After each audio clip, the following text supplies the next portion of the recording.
it'll never be the same because our brother's not here. DMX, you know, rest in peace. You know, we formed like a brotherhood. I didn't have to see him. I didn't have to call him. He didn't have to call me. When we saw each other though, it was that. Right there. It was that. It was beyond. Okay, I see what's really good. You're trying to eliminate the competition. You know, because at first you retire, you know, then get me off the label. Now you're back rapping again. Okay. Jay and Beyonce. And they dropped the same day as Nas. The Nas have some type of glitch problem where Tidal wouldn't release his album for at least 24 hours. Nas is finally speaking up. For real this time. And what he's dropping ain't just some petty rap rivalry drama. He's saying what industry insiders been whispering about for years. He's putting Jay-Z and Beyonce on blast, calling them straight up cutthroats. According to Nas, when those two feel even the slightest threat, they don't play fair, they play dirty. And guess who they allegedly tried to wipe out? DMX. Now here's where it gets wild. Nas brought up the Lion King soundtrack. Yeah, that one. That's supposedly where it all started falling apart. People always knew Jay and X had tension, but Nas is saying it was way deeper than the public ever saw. DMX even admitted one time that Jay sabotaged his 6th album, on purpose. Why? Because Jay didn't want to compete head-to-head. So instead of letting the music speak, he allegedly pulled strings behind the scenes and stalled the release, straight up freezing DMX's momentum on purpose. We work around the same time, and then the time. They said Stillmatic came out December 18th. They said Jay released Unplugged. Then they said Street Disciple November 30th. Then Collision Course. Nas's greatest hits, American Gangster. Nasir, Everything Is Love. The Lost Tapes, Beyonce, Jay-Z, Lion King. And that's where it got stupid with the Lion King soundtrack. The Lion King soundtrack is when it gets kind of. And don't forget, back then, DMX was one of the only artists out there who could outsell Jay. That's facts. It wasn't just rap beef. X said, he was so competitive with me, I never met a human being more competitive. Not even my big brother. But Nas says he felt that same heat too. He claims they pulled the exact same move on him when he dropped his long-awaited album, Nasir, produced by Kanye West. It was supposed to be a major comeback, right? Huge promo, everyone was hyped. Then, boom, out of nowhere, something shady happened. Guess what they did next? A competitive thing, but it was big love. He was so competitive with me. I never met a human being more competitive with me, like ever, not even my big brother. Literally the very next day after Nas dropped his album, Jay-Z and Beyonce popped out the shadows like clockwork, and boom, they surprise dropped Everything Is Love. Not just the album, but a full-blown visual project with a music video already filmed in Paris. Like, seriously. Who just randomly has a whole rollout locked and loaded right after their longtime rival finally makes a comeback? That wasn't a coincidence. That was calculated. Let's be real. Nas peeped that move instantly. And if you've been paying attention, this ain't Jay-Z's first time pulling slick stunts like this. It's a whole pattern that's been going on for years. But what really makes this whole thing extra grimy? Nas wasn't even on that drama tip. He wasn't coming for nobody. He was on his grown man wave, doing his own thing. What happened was, you know, like I said, I had the crazy track record, Def Jam, everything was good. You know, I go to do the 6th album, and, you know, Jay-Z became president. Yeah. You know, when he first got the job, he hit me with the call like, yo, dog, inmates is running the building, like, yo, you good? Finish the album, shoot the video. What happened? Niggas go on vacation and, you know, we don't know. What you mean you don't know? How do you listen to a whole album, pick a single, shoot a video, then don't know? Meanwhile, Jay and Bey out here still playing silent war games behind the scenes. Whether it's out of jealousy, ego, or just plain old pettiness, something shady's going on. Now Nas is finally calling it out, saying Jay's been running a quiet campaign to block anybody who starts to shine a little too bright, especially if they're seen as a threat. And while Nas is out here speaking truth, Jay-Z's still hiding behind Beyonce's polished image, and that untouchable Bayhive fan army that defends them both like it's life or death. Valentino giving me stressed out. That's not what I'm going to do. Yeah, I could have put up movies. I could have showed the R. Kelly video that everybody's talking about, made fun of it, and said, yo, Jay's hanging out.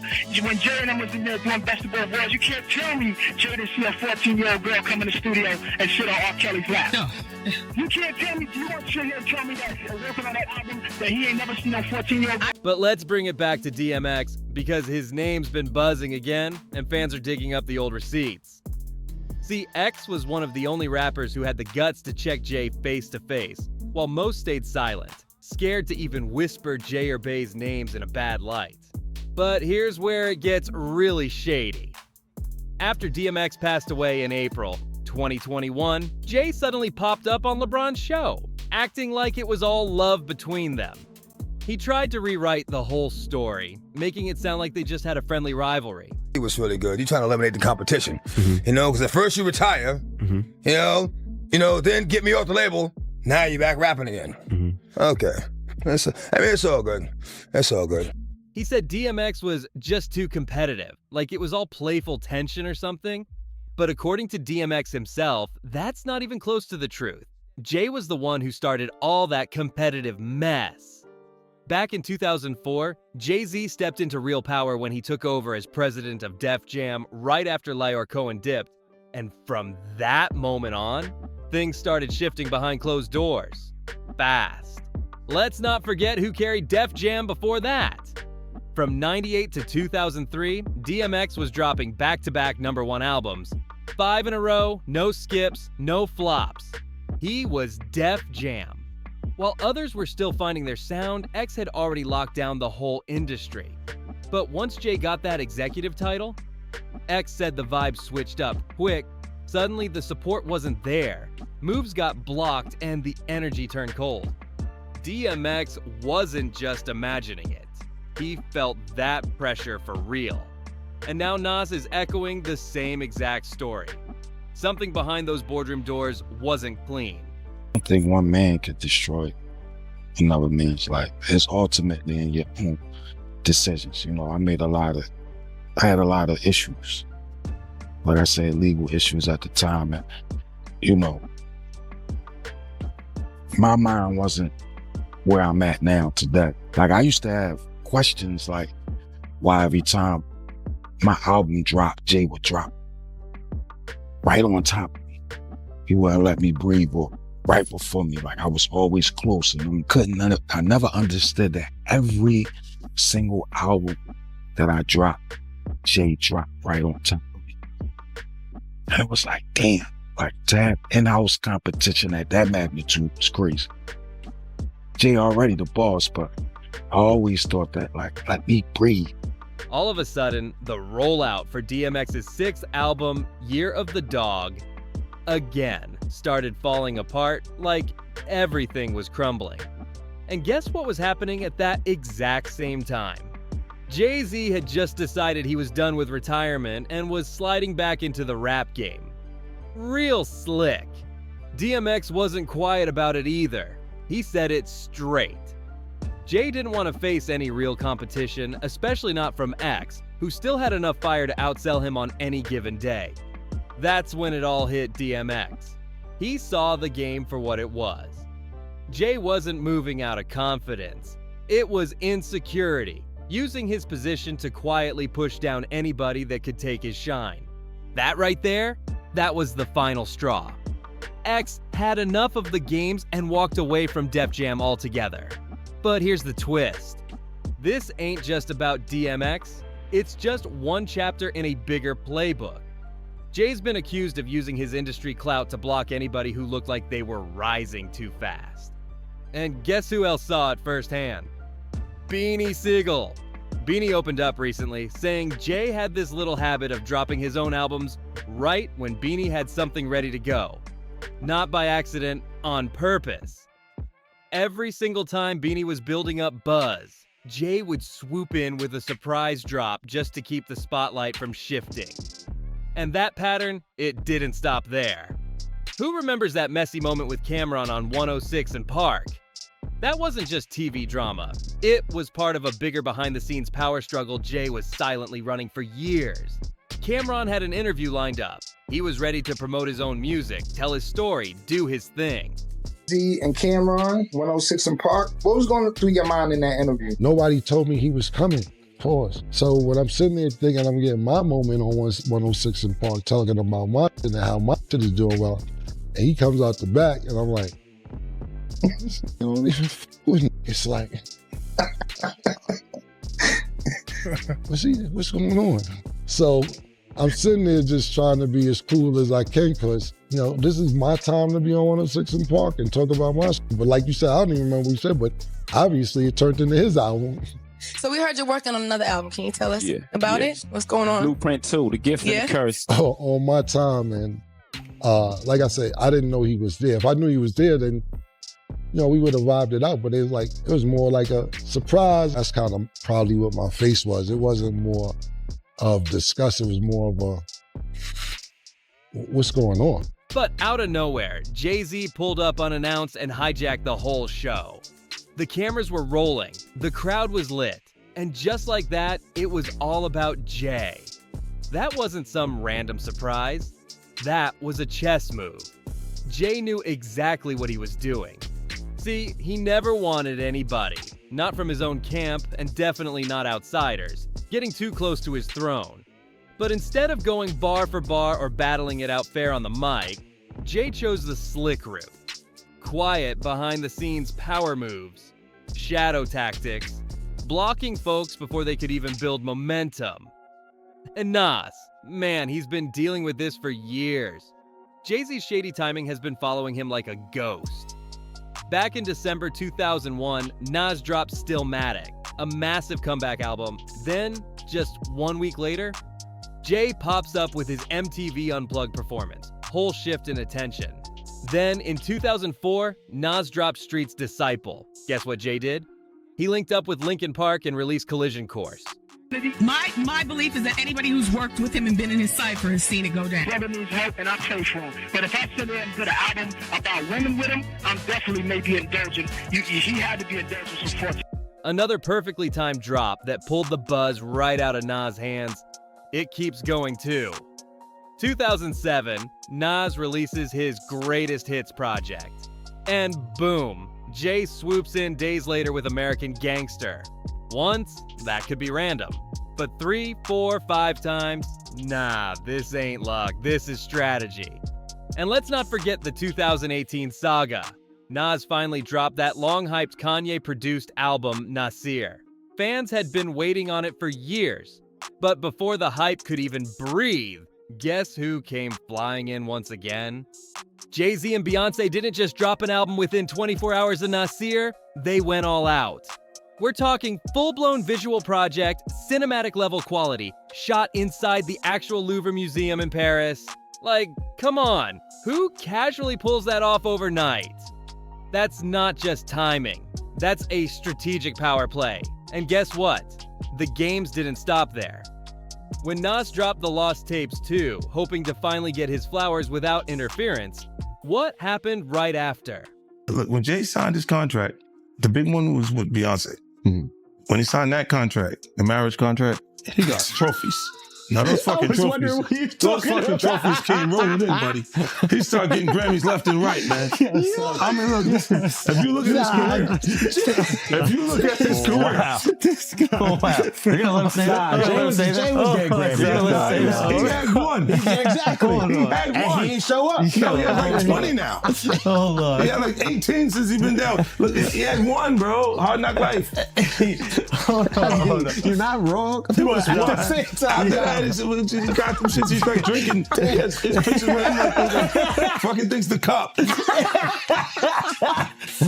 Wait a minute. So you're saying the success is derived from the marriage? I've absolutely been treated differently. The accolades. Because he's no longer viewed as like a street or gangster rapper. Now he's viewed as a businessman, entrepreneur, family man.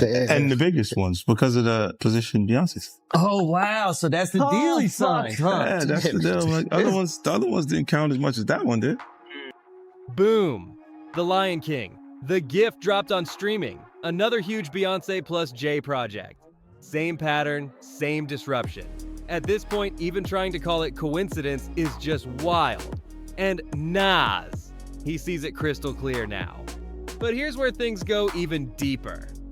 Nas says Jay's been hiding behind Beyoncé's flawless, polished image, using her shine to cover up his dirty industry moves. Cause let's be honest, anytime there's backlash, folks are too starstruck by the Beyoncé aura to even question Jay's behavior. And Nas, he's not sugarcoating anything. One of the most jaw-dropping moments came years back during his interview with Wendy Williams on her radio show. That day, Nas didn't hold back. He exposed Jay's quiet power games in the industry, but then he flipped the table completely. He called out Jay-Z for staying silent when it came to R. Kelly. Yup, way before the full storm hit, the red flags were already flying. Disturbing rumors were out there, loud and clear. And what did Jay do? According to Nas, nothing. He kept quiet. Nas said it straight. Jay saw the signs, but ignored them. And that silence? Nas believes it wasn't about ignorance. It was about protecting the bag, specifically that Best of Both Worlds collab with R. Kelly. But it didn't stop there. It went way deeper than just silence. According to Nas, Jay didn't stay quiet about R. Kelly just to protect the money. Nah, Nas hinted that Jay might have had some secrets of his own tucked away. And that silence? It wasn't just enabling, it was a cover-up. And did Jay ever come forward to clear the air or own up to anything? Not once. Instead, he pulled off another slick, calculated rebrand. The kids even have Grammys. Like, they don't sing yet. They don't sing. Right. They don't rap yet. And they already have Grammys and shit. So it's like they give them this trophy so we secure that they're coming. When the heat from the R. Kelly backlash reached its peak, Jay didn't drop a statement or take public accountability. He moved quietly behind the scenes and ended up financing the Surviving R. Kelly documentary. Yup, the same doc that played a key role in pushing the legal system to act. After that, Jay re-emerged with a brand new look. Suddenly, he's the wholesome family guy, Beyoncé's devoted husband, father of 3, business mogul, and the clean-cut face of black capitalism. Real smooth, right? But Nas isn't the only one peeping the switch up. 50 Cent recently jumped into the conversation, and you already know he didn't hold back. 50 came out swinging, saying flat out, Jay-Z hides behind Beyoncé's superstar glow. And then he hit even harder, claiming that Jay and Bey's marriage looks more like a business contract than an actual love story. And that ain't all. 50 kept going. In another interview, he threw even more shade, saying a big chunk of Jay's Grammy wins probably wouldn't have happened if he wasn't tied to Beyoncé. That's a bold shot. But honestly, more and more people are starting to say the quiet part out loud. And through all this, DMX was one of the first who saw the pattern and called it out without hesitation. He knew Jay's game early, and he wasn't scared to say it to his face. Just like Nas, DMX saw it clear as day. My brother DMX, it's an honor to be here tonight. At the same time, it's a sad day. It's a glorious day. We stood outside the Tunnel nightclub about to shoot a scene, and he looked at me and tears in his eyes because he knew about the journey he was about to embark on, becoming a hip-hop icon.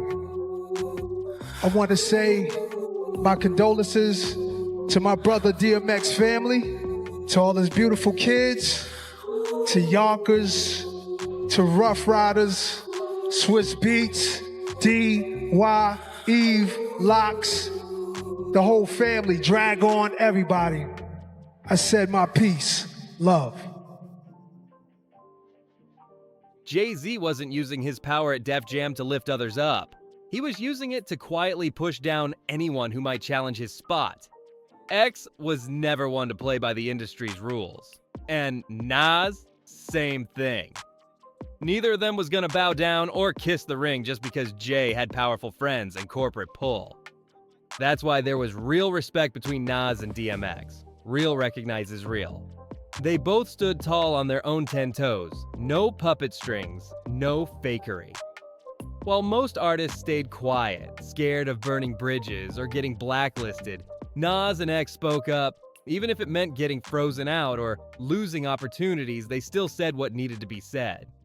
So when DMX passed in 2021, it hit Nas deep. Not just because he lost a friend, but because he lost one of the only artists brave enough to speak the truth with no filter. DMX didn't hold his tongue, and Nas never did either. But let's keep it all the way real. Nas and DMX weren't just rap legends. They were truth tellers. They saw through the smoke and mirrors, and they had the guts to expose it. From shady album delays to Jay using Beyoncé's spotless image like a human shield. These moves weren't just calculated, they were cold-blooded.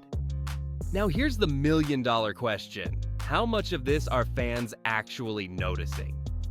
Is Jay-Z really just a mastermind who plays the game better than everyone? Or is there something deeper happening? Something folks have been too afraid to speak on? Was Nas right to finally air it all out? Was DMX trying to warn us years ago? And is Beyoncé's image doing more than just shining? It's actually protecting Jay's entire legacy behind the scenes? Drop your thoughts in the comments. I need to know exactly what you're thinking after all this. Do you believe Nas was telling the truth? Was DMX dropping warnings we all ignored? Let's get into it. If this video opened your eyes, smash that like button. Make sure you subscribe so you never miss the next twist we expose. Hit that bell so you're first to know when the drama drops. And don't keep this to yourself. Share it with someone who still thinks it's all smiles and hugs behind the scenes. See you in the next one.